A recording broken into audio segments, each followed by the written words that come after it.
Hi, Grace. It is so good to be diving back into the social principles. We're so grateful for everyone who showed up on Wednesday as we began this conversation, got to know one another, and really set our sights on what these next 6 weeks will be looking like. So for the next 4 weeks, we are going to be diving into the specifics of the United Methodist social principles.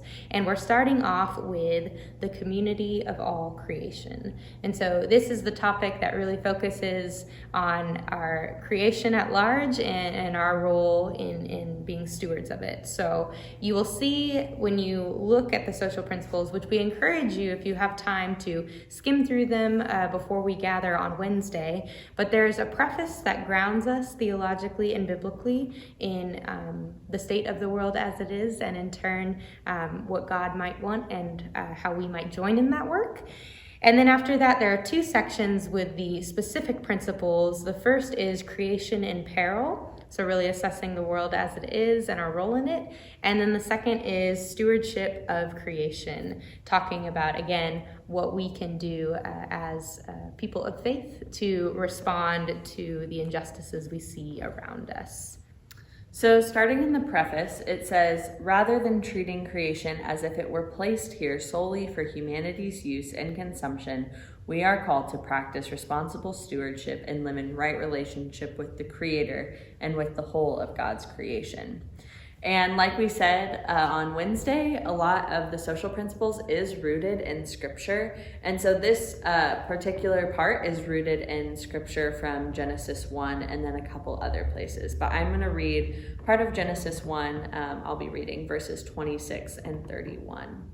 So verse 26 says, "Then God said, 'Let us make human beings in our image to be like us. They will reign over the fish in the sea, the birds in the sky, the livestock, and all the wild animals on earth, and the small animals that scurry along the ground.'"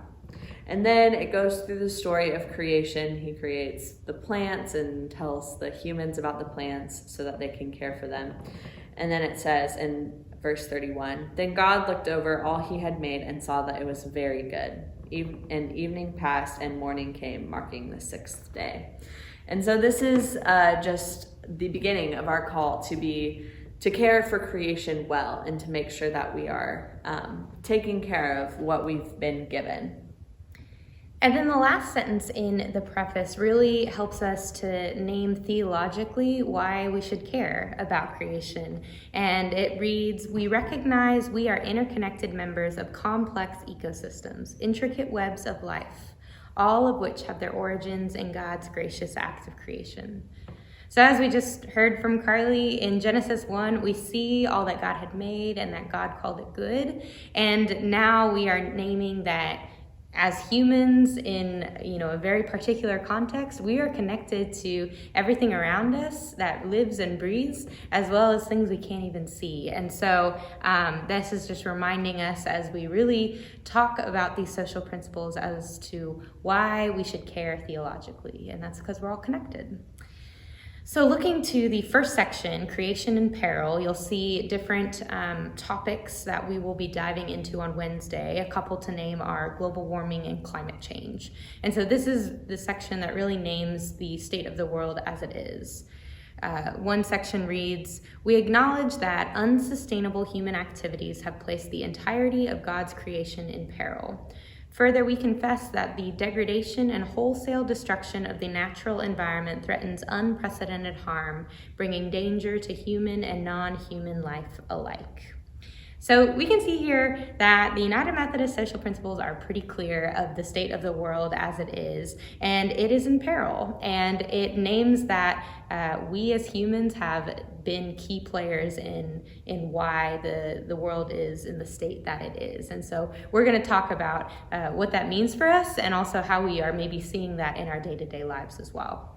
So the next section is called Stewardship of Creation. And in the kind of preface of this section, it says, in Genesis 1, we read that God declares creation good.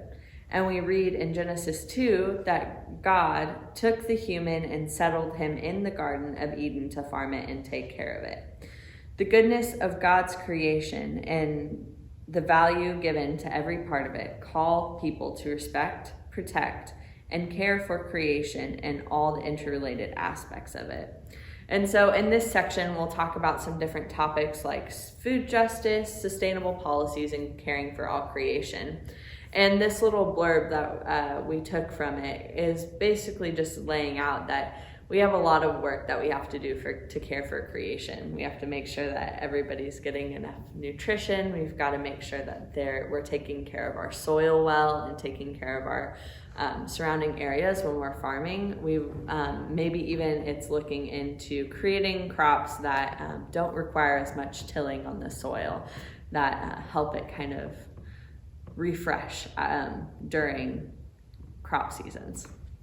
So as you can see, there'll be a lot to talk about on Wednesday, and we're excited to dive into this topic with y'all. So again, what we ask you to do before Wednesday is watch this video. So if you've gotten this far, well done. To read or skim through the social principles, and to come prepared to talk about the community of all creation, not only what convicts you in your day-to-day life, but what you might be seeing in the world around, and how we in turn as people of faith might be able to respond to God's call as a church family. So we're excited to dive into this topic, and we'll see you Wednesday.